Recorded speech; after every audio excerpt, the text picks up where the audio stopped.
Hello, this is Bob Dobbs, and I'm with Ike Willis. It's December 11th, 2011. Ike Willis is at home in Los Angeles. I am on the island of Maui, part of the Hawaiian Islands, and we're going to go into an interesting aspect that Ike experienced with Frank Zappa that has not been publicly recorded before. Correct, Ike? This, what we're going to go into, has not been talked about as far as you know. You haven't. No, I haven't. In fact, whatever. I hope we're talking about the right thing. Is that what we discussed over in Germany? Yes. Okay. All right. So to set the stage, my context is I knew Mae Brussell. I knew that she was excited about a magazine called The Rebel, which was going to come out around the time of the anniversary of the JFK assassination, November 22nd, 1983, the first issue. And Mae Brussell met Larry Flint through the KAL007 incident where an American plane was shot down by the Soviet Union. And, that's right. And the congressman, I don't think he was a senator, Larry McDonald, was on the plane and he died. And that happened on September 1st, 1983. Mae Brussell immediately was suspicious of the incident, and within a week or so, Larry Flint had put an ad in the LA Times or someplace, New York Times, saying, let's question the scenario. Maybe this plane was sent into Soviet airspace as a provocative action, and that would be by the CIA or somebody. Mae Brussell saw that ad. She'd already had research about Larry McDonald, actually thought Larry McDonald was part of a network that may have been the crew that shot Larry Flint in 1978. So she called up Larry Flint and gave him some more information about his scenario that he was speculating on or suspicious about. And Larry was inspired by meeting Mae Brussell over the phone. They got together. Then he decided to create a magazine based on her voluminous files that she had been building up since 1964. So that's why Mae Brussell hooked up with Larry Flint, and I was a close co-researcher with Mae Brussell at that time, so I heard about this right away. Now, somewhere in there, can't remember right now, Frank Zappa explains that he was in the office the week that Larry Flint was preparing this ad for the LA Times, where he said, let's step back and not conclude the official story about the KAL shootdown. And Zappa looked at the ad and made some suggestions to Larry Flint about the wording for various, whatever reasons Frank had, legal protection reasons, better way of expressing it, something like that. So that was interesting to me, that I find out later that Zappa was involved in making that paper, that ad, that brought Mae Brussell and Larry Flint together, and then later brought Frank Zappa and Mae Brussell together. Okay, what I would ask you first, Ike, do you remember Zappa talking about being at Larry Flint's office and noticing the making of the ad, or the protest, whatever you call this thing, paid advertisement? Well, actually, I didn't know anything about the Mae Brussell thing. Actually. Yeah, you never heard of her. No, I'd never heard of her. Well, that's all right. The point is, you had the other connection through Frank. So what did you hear the soonest you heard about that, if you did at all? Well, actually, I'd never heard anything about that Frank was involved with the ad, or that Larry was involved with the ad. I knew about the shoot down. Right. I knew about the shoot down, but I didn't know anything about the ad, though. Yeah. Now the reason, if I got this right, Frank was in the office is he was preparing something for Larry, and maybe the April 1984 Hustler piece on Frank, which was going to illustrate Thingfish. Do you remember that? Of course. Now that I remember, of course. So you went to, I think you told me you went to Larry's office at some point, maybe in the fall of '83, with Frank. Actually, we went to Larry's house. Oh, okay. We went to Larry's house because Larry was going to be one of the backers for the Thingfish musical. Right, the musical. Yes. Yes. And so we went to Larry's house to in order to negotiate with Larry and for Frank and Larry to talk about the musical and etc. like that. Do you recall? You have a pretty good memory for dates. Do you recall the date or month that was? That was around, let's see, mid to late October of '83. Right. Do you recall? At the beginning of the Thingfish, recording session. Right. Do you recall anything at that meeting about Larry running for president? Oh yeah, I remember that. Okay. So now we'll go back. That's the beginning of this story. Now, when did Frank first mention the concept of Thingfish to you? Is this '82 or early '83? When does that happen? Well, no, actually, we were going into the studio to. I knew about the musical. And there wasn't a Thingfish at the time. It was going to be a musical called the Mammy Nuns. And what? Okay, the AIDS scenario is in that. Well, it ended up being about that. It ended up being about that when Frank heard from one of his neighbors next door about a friend of his who worked at a top secret laboratory for, I guess he had a top secret clearance, etc. And his next door neighbor's friend told him that he had figured out what he was working on, and it turned out to be AIDS. Okay, so when do you think that happened? When did Frank get that call, that bit of information? Before the meeting? You mean with Larry? Yeah. I think that was maybe after. I believe it was like the week after. I'm pretty sure. Okay, so the Mammy Nuns, is that starting in the summer of '83 or the spring of '83, or earlier? It was the fall of '83. So this is all happening at the same time, and pretty much, yeah. Yeah, and the Mammy Nuns. What was the pre-AIDS scenario of Mammy Nuns? Is what was being presented to Larry Flint. The AIDS part is not till later. It's not till later. Yes, exactly. So what was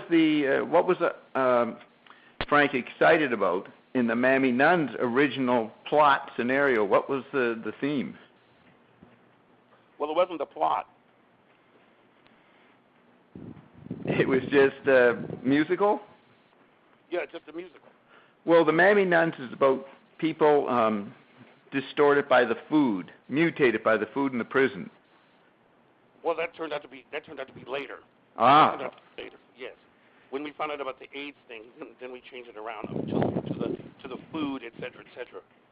Right, but what is the concept first then? Why is Frank interested in having a musical about something called the Mammy Nuns before the AIDS part? Well, it was just music at that point. It was going to be like a combination of the music from Joe's Garage, the music from You Are What You Is, and all the other records we've done to that point. Many of the records that you were on, not the records before. Well, mainly the records that I was on. So Frank liked to patch in a storyline at the end almost. He'd just make one up or fit it in. Actually, he patched in the storyline in the middle. It sort of started to come about as we after he found out from his neighbor about the AIDS connection. Right. So to speak, yeah. But there was no real storyline before that, and Larry was keen on just having Frank's music being performed. Exactly. Okay, so how many people knew about this project besides you? at the first well, part? you know, a few of the guys in the band knew about it. I mean, we were in the studio doing the sessions and stuff like that. But that was pretty much it. I mean, all we knew it was just the recording sessions. Right. Yeah, it was just the recording sessions for what was going to be the musical. And it would be at least an album if the musical didn't happen. Exactly. Right. So the Amos and Andy aspect, was that part of the Mammy Nuns scenario before the AIDS thing? Well, it was something that I did. It was something that I used to do on stage just to joke around. You know what I'm saying? Right. Right. Yeah. That was just part of the fun aspect of what we were doing. Was the patois, the dialect, that was part of the first setup? Well, it was kind of in and out. You know what I'm saying? It Right. was kind of something that we happened to be doing at the time. Okay, so Yeah. you have in '83. There was a tour in '82 which you weren't part of, or was it? Exactly. No, I wasn't a part of that. I was at my wife and I were at home having our kids, starting our family. Right. So you were not part of the '82 tour. So '83, no tours planned at that point, and he's just going to make an album, and you were called in to be part of it, and you were available. Exactly. Okay, so then this phone call is about a neighbor who had just found out from his old college roommate, who had worked in classified laboratories for many years. The AIDS story was starting to surface in '82, '83. Some details had come out, or this friend of Frank's neighbor got to see some scientific data about it, and he was shocked to think that he was part of the making of the AIDS virus. Correct? The man-made, whatever, genetically engineered virus. So he tells Frank's neighbor. How well did Frank know the neighbor? Do you know? Well, this was his next door neighbor. So he knew him, but Frank didn't socialize that much, did he? You know, he's just in the studio all the time. Well, he sort of did. I mean, he's known this guy. He'd known this guy for years. Right. So eventually they got to know each other. It took a long time with Frank's reclusiveness. So by this time he's a trusted friend, and the friend wants to tell Frank this thing. Because does he think Frank can do something about it, or he was just the course of a casual conversation? Do you know about that? It was in the course of a conversation between me and Frank. And we were discussing it, we were just trying to figure out a way for us. We were trying to figure out a way for us to alert people to the fact that this stuff was going on. Okay, but before we get there, you weren't there when the neighbor told Frank. No, this was the night. This was the day after. Right. You report into work, and he says, "I heard." Work. And he says, "I had an interesting story last night," and he tells it to you. And remember, Frank says, "Now this is a big decision, Ike." Is that a little later, or are you just thinking about the story when he tells you? You're just wondering what to do about it, or when does the quote paranoia start to happen? Well, what happened was, as Frank was telling me the story, he ended it with basically, we're going to have to do something about it. You know, like there's got to be some way to tell. There's got to be some way to tell people about what he just found out. Right. Because it was just so evil and insidious and etc. That you know there had to be some way that we could spread the word. And that's basically all during the same conversation. Right. Now, did he tell you why he believed the neighbor? Why the neighbor? Did the neighbor expect Frank to do something with it? No.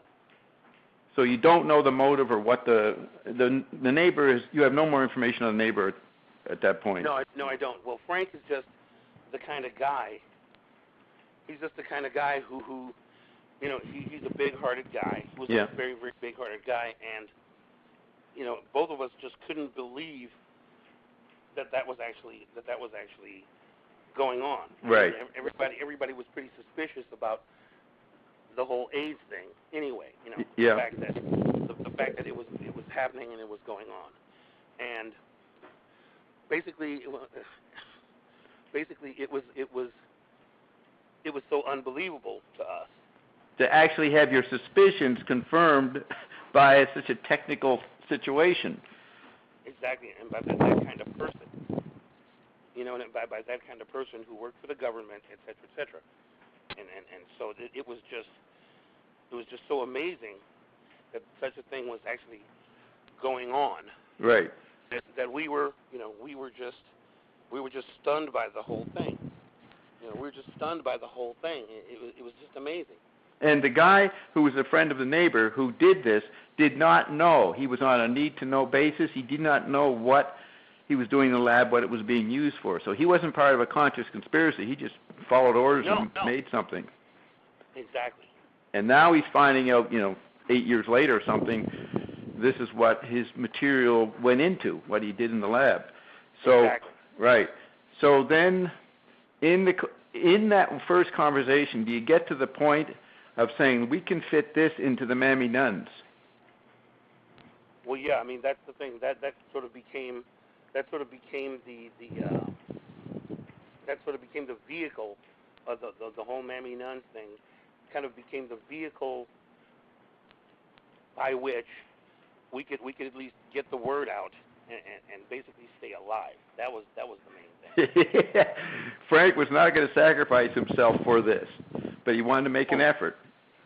Well, yeah. I mean, we wanted to still come out alive on the whole deal. Right. Yeah. Carolyn. It was pretty amazing as you think about it now. I mean, we were once again just so stunned by the whole aspect of it. The crude brutality and something, the crude meanness of this being done on the American population. Pretty much so, yeah. Yeah. That's pretty much it. And it's just so amazing, just so amazing that such a thing was actually going on. That it was just we had to figure out. We're trying to think of there had to be some way. There had to be some way that we could at least alert people, at least tell people about it. You know what I'm saying? We could try to tell people about it, and at the same time, once again, stay alive. Right. Now, that we don't know if you don't know if the neighbor said, I will tell Frank. I know Frank will try to get it out there because Frank had an audience. You don't know if the neighbor thought that. No, I don't. In fact, I don't think that was a part of his thought processes at all. I think that they were just sitting, drinking, sipping some wine, and just talking about just shooting the breeze and about the terrible Reagan administration. yeah, among other things, yeah. Yeah, and but Frank, he always had a sense of let's get the information out there. If I've got it, I'm going to put it out there. So that's the journalist part of Frank, almost, right? He's a journalist. Pretty much, yeah. So, I remember you telling me when you told me this story last summer at the Zappa Alley 22. He asked you, now you're going to have to make a decision. You're just starting a family. This could get us killed. How much do you want to help me with this? Was that said in that first meeting or like the next day? No, that was pretty much said. That was pretty much said like that day, as we were discussing it. And Frank he said, I'm going to do it, but he respected your right to back off. Yes, exactly. He pretty much told me that. I had to make a decision whether or not to follow through. Whether or not to follow through with the risk. With the risk. Yeah, the risk of actually following through with trying to tell people what was going on, et cetera, et cetera. That was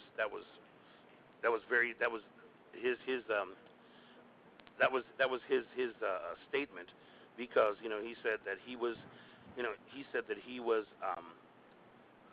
already on the government's radar for years as a subversive and things like that. Right. And so essentially I had to decide whether or not I was going to accompany him in this thing, however it turned out, whatever form it took. Right.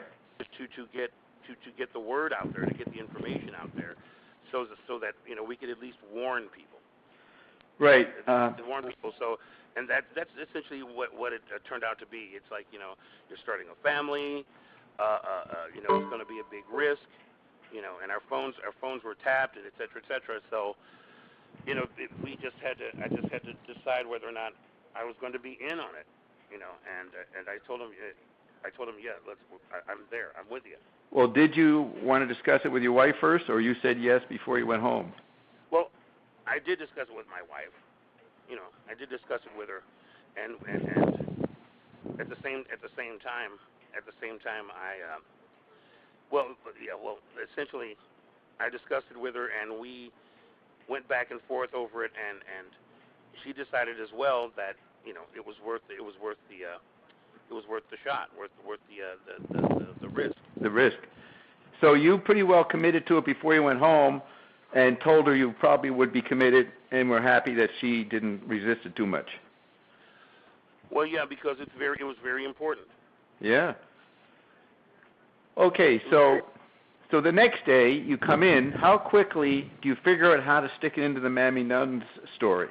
Well, what Frank did was, when he came in the next day, he had already started on like a basic plot line.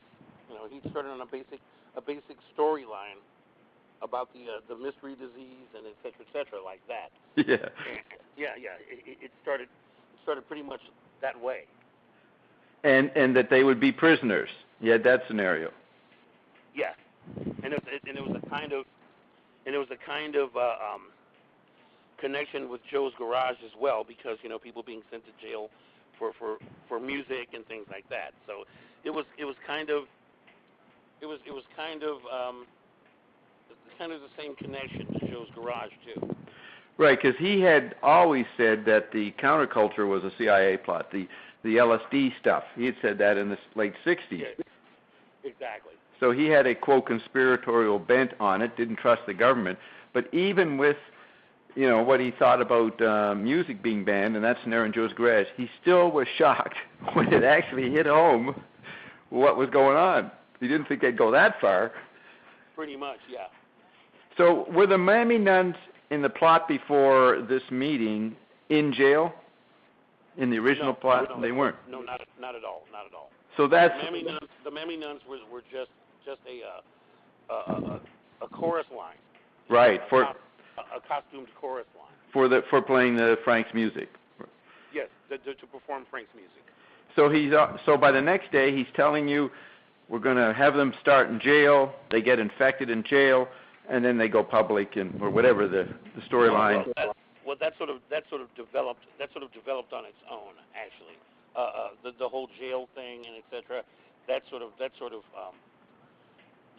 developed on its own. Would that take a week or two, or a month to get the whole story?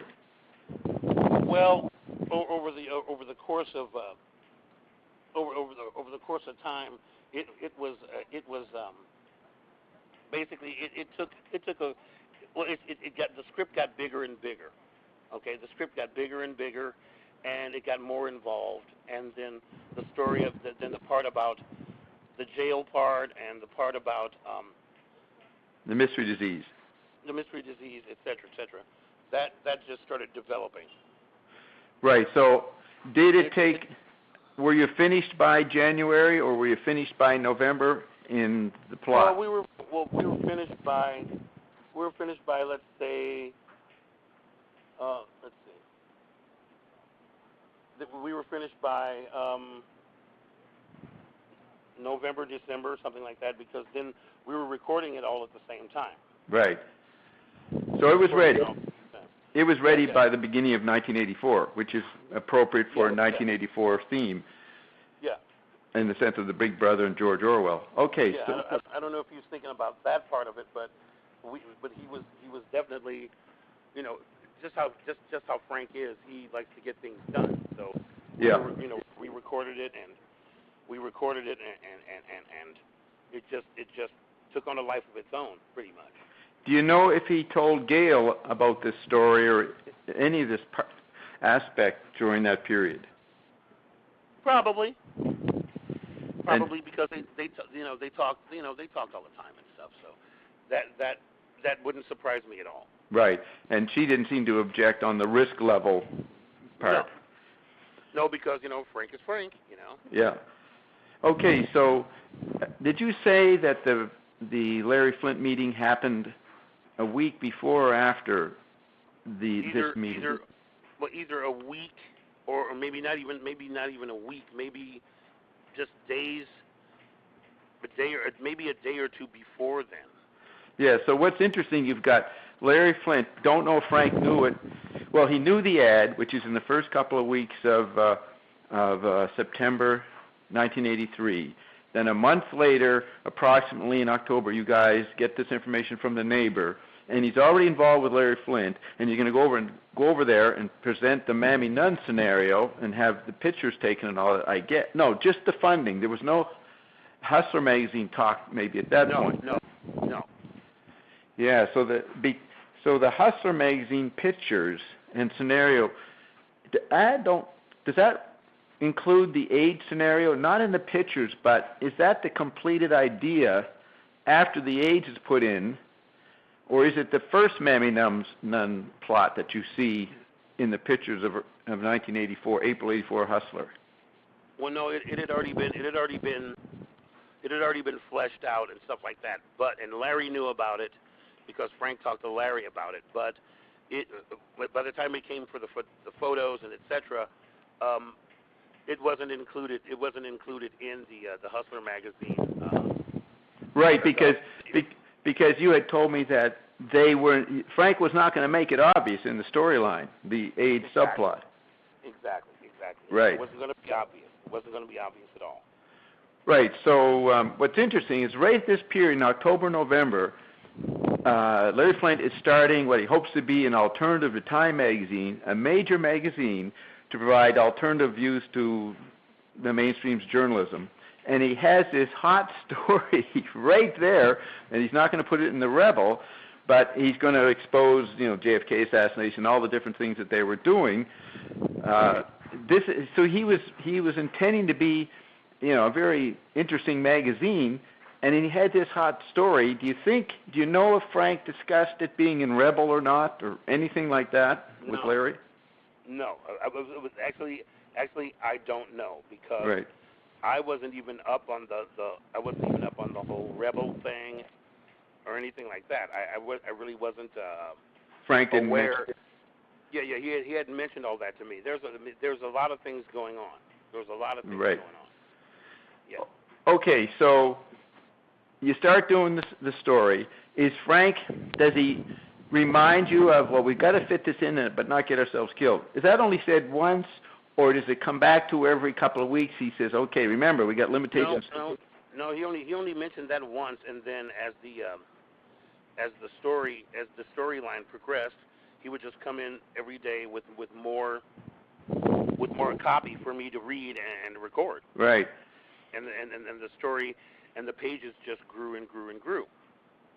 Okay, so now you record it. It's ready by January. I think I recall the album was released in early '84. Does that sound familiar? Yeah, something like that. Right. So are you wondering what people are going to hear, what they're going to make of it? Are you wondering how the story's going to get out, or you don't even care about it? Well, at that point, we were done, and it was released, and essentially the idea was that the people who were smart enough to get it, would pick up on it. You know what I mean? They'd pick up on the plot line and kind of realize realize what it was about. And as time went on, people did. Did Frank did he discuss with you how much he would talk about it, as people wondered if that's what he meant? Say that again? Did Frank discuss with you how much he would discuss it once people were asking if that's what he meant? No, not at all. He didn't tell you how far he'd talk about it? No, not at all. If I remember, in the interviews he did in '84, he was, I don't know if it was in '84, but eventually he's saying, I believe that somebody did it, don't know if it was the government or something, but somebody did it, and he would point out that a disease like that couldn't have popped up all over the place at the same time. You know, exactly. And I think what was interesting, he said Reagan's worried about Star Wars and incoming missiles, but the real battlefront is biological warfare. Exactly. And that was a good general idea to say to people, and he would say that in the interviews. But he definitely never mentioned what he knew from the neighbor. No, he did not. Not out front, no. So is Frank thinking, okay, if the government will do this, then they will kill me and Ike immediately if we do anything. He was thinking had to deal with the if we overtly just said what it was, yes. He knew he'd be killed. Well, yeah, pretty much. We had a pretty good idea that that's what would happen. Yeah. Because if the government would even, whoever's doing this, maybe it's not even the government, if they're so brutal to do this to a population, then what are two musicians? Exactly, precisely. Right. Okay, so that happens in '84. Is there, what about the fact that Frank had his phone tapped? He told me that in '88, but that's 4 years later. What about the tapping? Was he already aware of that in '83? Well, yeah, and once he told me that to be aware of that, once he told me to be aware of the phones being tapped and et cetera, well then, I started looking out for it and looking for the signs of it. You know what I mean? On your own phone? On my own phone, sure. And he said he knew his was. Oh yeah. And he said they had him under surveillance for years. For years, yeah. Exactly. Okay, so then you go into 1985. Well, you do the tour in '84. Did you get a chance to tell anybody this story? A friend, a fan of Frank, a journalist? Did you ever get? No, I hadn't told anybody for years. Well, did you? I hadn't told anybody for years. So you did tell somebody since 1984, but not then. Not then. No, it took a while for me to even mention it, for me to even bring it up. Did you mention it after Frank passed on, or before, to whoever you mentioned it to? I mentioned it to just a couple of people before Frank passed, and then after he passed, I'd mentioned it to, a few more people, over the years. Right. Did you ever mention it to did any of the other band members know about this? Well, this story. Well, I wasn't sure. I wasn't sure whether or not any of the other band members knew about that aspect of it. And you weren't asking, and Frank could have told them and not told, you didn't know they were told, but it never was discussed. You never checked it out to see if any other band members had gotten the deeper story. Precisely. Right. So in '85, when he goes to speak in Congress in September '85, is there anything of the paranoid level of thinking or evidence that you notice with Frank, or that some warnings or this and that? No, not really. I mean, like I said, we hadn't really. There wasn't a whole bunch of discussion about it, I mean, I hadn't mentioned it. Once again, I hadn't mentioned it to. But barely anybody, really. Right. So it was just an inside piece that you knew. And did you wonder, say in '85, '86, if the authorities or the secret team had figured out what Frank was doing, and did you get fits of paranoia about that every now and then? No, actually, we had. Well, we were wondering, we were just keeping our eyes and ears open just to see if they had picked up on any of it. And, Yeah.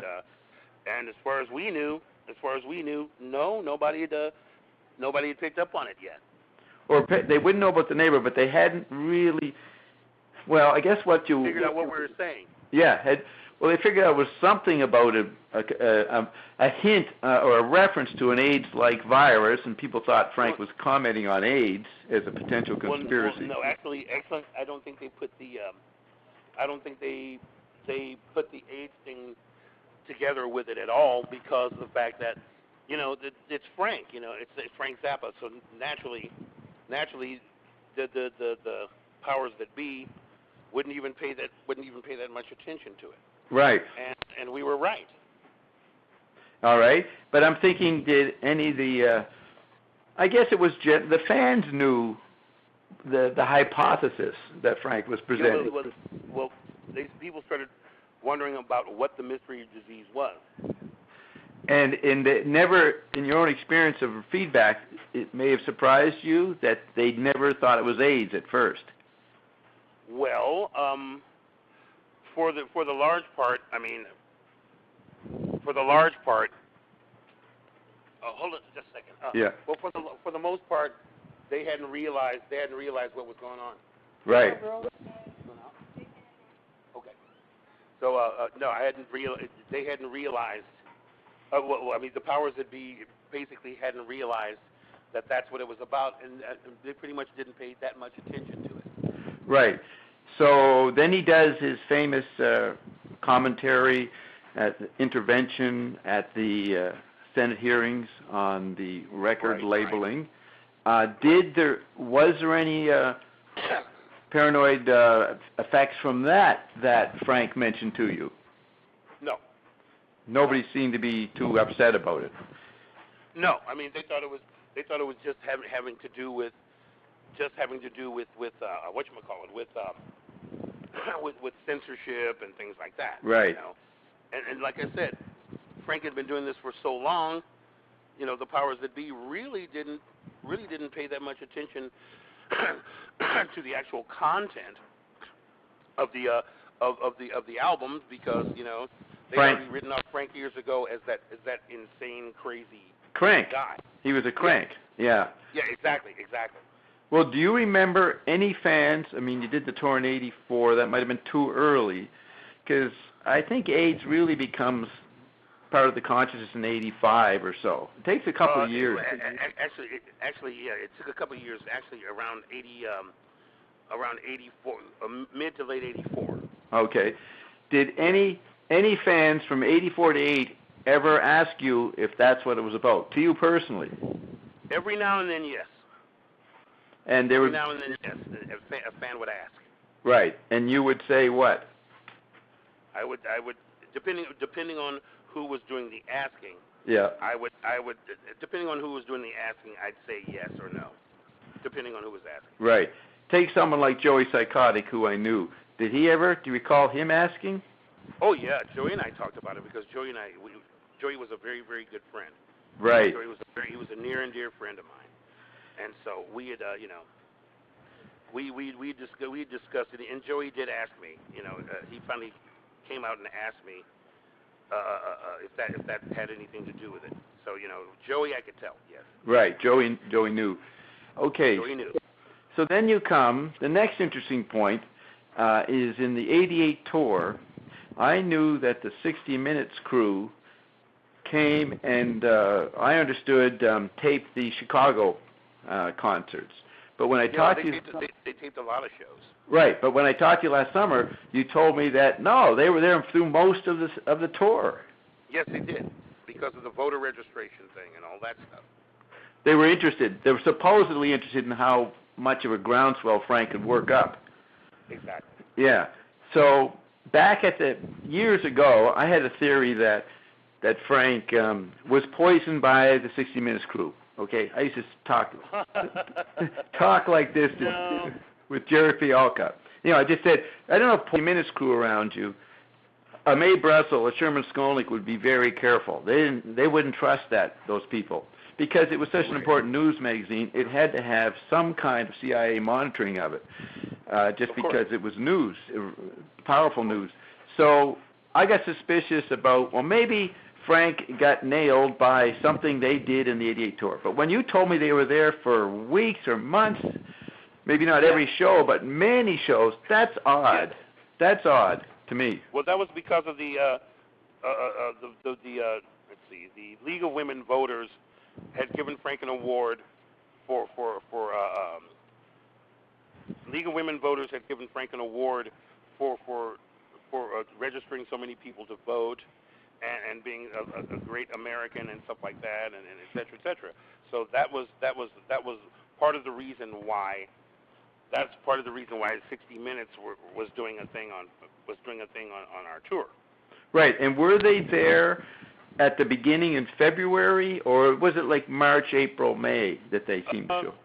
A little of both. They were there from the beginning. They knew what was up. Yeah, they were at the first few shows, and then then they came back, right, like mid going toward the end of the tour. Right. Now the tour ends in June. Yeah, July, I think. July. It goes to Europe, right? Yeah, it goes to Europe, and then we come back. And the Portland, Maine meeting, is it very close to then that it stops? Oh, no, we finished the whole tour. We did the whole tour, but we just didn't go back out anymore. Ah, right, you didn't do the fall West Coast tour. Exactly. Right, so, all right, so the flare-up, and I don't want to get too distracted on this, but the flare-up between Scott and the rest of the members, or whatever happened. That happened in Portland, Maine. And that is a week before the ending of the tour in July, or? Oh no, God no. That was we had been. Let's see. I think that was near the middle of the U.S. the U.S. part of the tour. I think. Right. So you were given the job to sit on Scott, monitor him, and you were able to do that to get the tour done, at least up till the West Coast part. Yes, at least until Scott got away from me and basically raised so much of a ruckus. By the time we got to Maine, I couldn't stop him in time. I didn't find out about it in time because I wasn't in the building. Right, but that's so Portland, Maine is the meeting where you're told to sit on Scott, or before? No, that was during rehearsals before the tour started. Oh, okay. So you're monitoring the whole thing. Then the Portland, Maine thing happens, but the tour continues. Yes, because we couldn't stop the tour in the middle of the tour. Right. At that point it was too late, and Frank's not going to lose all that money, like that, and we had to finish the tour. Okay, so the breakup happens once you're back in L.A. and the tour is on hiatus? Yeah, but that's the thing. After we got home, Frank said, okay, basically he said, well, look, we're not going to go back out. We're not going to go back out. But part of that too was the fact that Frank was getting sick. Right, he didn't, but no one knew that. But you find out in January '89, 6 months later. Yeah, something like that, yeah. And you realize he's not going to tour ever again, so that throws you in a tizzy about what the hell for yourself to do, and exactly. Pretty depressing scenario. Definitely. Now, when you told me that you were told, I hadn't read any of the interviews where you have said this before, but when you told me last summer that he knew by January '89, and he said it was terminal. Now. Yeah, he said he was terminal. And had he? Hold on a second. Okay. Okay, good. I got to talk to you. No, that's the thing. He had found out that he was terminal.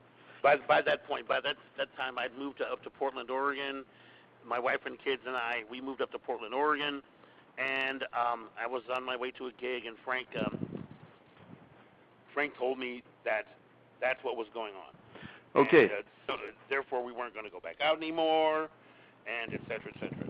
But when we talk about Frank going to 4 or 5 doctors, that is before the '88 tour. Well, that was during the course. That was during the course of rehearsals and et cetera, And this had been going on for a couple of years, you know, in terms of him going to various doctors and things like that. Trying to figure out what it is. Trying to figure out what it was, yeah. Right, because I was thinking when we talked last summer that it suddenly burst on him in January '89, and I was assuming he wasn't ill during the tour, so I thought maybe he got... he was getting like things like colds and you know, sore throats, and you know, and he was pretty like exhausted at times and things like that, and he would go to various doctors, and that's when they were telling him, well, it's just stress, and it's, you know, it's stress and things like that, and it was a cumulative effect. And it may not have been any cancer at that point. If he was given some kind of virus on the tour by some infiltrator of the 60 Minutes crew, then that would burst into his body within a few months and create a terminal thing, whereas it was not indicating that the years before. Exactly. Yeah, the only maybe they knew if they were tapping his phone, they knew he was ill. They knew that might be a cover. So then they slip him something, and I don't know how it would be done, but they're pretty advanced on that stuff. And so they have to cover him already being sick, sort of sick, but nobody can figure out because it wasn't cancer at that point. No, it wasn't.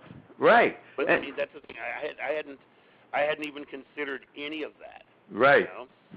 It just seemed to be stress. I hadn't even thought about anything like that. Yeah, you knew he was seeing. Did you know he was seeing a doctor in '87, '88? Kind of, sort of. Just you know, going to get a checkup, that kind of thing. Right. You know? And that's the thing, because he was feeling, you know, he was feeling tired at times and stuff like that, and he couldn't figure it out. So, you know, every now and then he would go and get a checkup just to check on himself. And that's how he was. Right, and then you within that it was just common sense, nothing extreme, no disease, normal. Then he tells you in January 9, it's over. He's gone. Yeah, pretty much. Yeah. That was at that point. He said, "Well, look, I'm terminal. You know, don't tell anybody. Keep it under your hat. I haven't announced it publicly yet. That kind of thing." So that's just how it turned out. Did you have any suspicions about it at that time, or within a few months of thinking about it? No, none at all. Did you ever later have some suspicions about it? Actually, no. Not until we talked about it this summer. Exactly. Not until we talked about it this summer. Yeah, where I said, well, maybe something was done to him, and then I said, look, it happened, he's gone in 6 months, so to speak. That's pretty fast. And that is. And it does explain maybe why it was not detected for the years before, because it wasn't in there. It was not that. Exactly. Okay. Well, that's true. Yeah, but that's how it is. Yeah. Right. Now, I don't know, we're not going to have a press conference and demand an investigation into this. I mean, I don't know how you could pursue it. But since the summer, are there other ideas you thought about it? Reasons they would do this to Frank? No, not really. I hadn't gotten that far afield with it. You know what I mean? So yeah.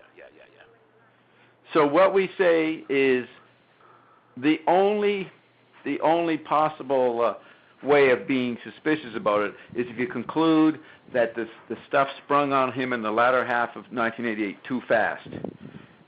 That's the it was kind of weird because he was getting ill or just really exhausted and not feeling all that well and things like that. So every now and then it would just flare up. But you know, hey, we're touring. You know what I mean? Yeah. And so it's hard to tell. Yeah, and it's natural to get tired. It's natural to get tired. So you know, it's just hard to tell. So if you take what Frank knew about the AIDS and he kept it under wraps, and then you take the fact that 60 Minutes are obsessed with him and want to be around him for many hours. I don't think many people know that the 60 Minutes team was around that much and then never produced the show. They never produced the show, exactly. Now I was kind of thrown off by that. Yeah. I was kind of thrown off by that. I remember Frank talking about it in an interview or something. He expected it to be, he said, look for that, should be coming up in 60 Minutes at some point. I think it's when I interviewed him in October '88 that he mentioned it. You know. Ah, okay, sure. Yeah, that's where, that's where he said, well, they did it, so where is it? He didn't say where is it, but he said he expected it, that they would do something. Yeah, we all expected it. Yes. So why didn't they do it, Ike? That's a great question. I'm not. That's a wonderful question because I have no idea why it was never aired. After they put all those resources for weeks and months, whatever, all those many times, all that paid work by Cameron, and not do it, that's odd. It's very odd. Hey, I've got a question. How much longer are we going to be at it here? Because I've got to pick up my wife from work pretty soon here. Well, that's the main point. We can continue. You can call back and we can do more tonight or another time. Let's say tomorrow or Tuesday. All right, let's try to fit it in. I would like to go into other areas about you as a musician. I think we've laid out that's all we know is what he knew about AIDS, how he could have talked about it on the phone, and the surveillors knew that he knew that. If it was true, it may not even be true what the guy, the neighbor's friend, thought. Exactly, precisely. But the clinker to me is that no one knows that there was so much coverage by 60 Minutes, and then that the show was never done, and then Frank is gone. Exactly. Okay, good. So let's hold it there, and then on in another day or two, then we can pick it back up. We can pick it back up from there. Okay. Thanks a lot, Ike. You the man, Bob. All right. Thank you. You the man too. Say hi to the wife. I will. Okay. Thanks, buddy. See you later. Bye. Bye.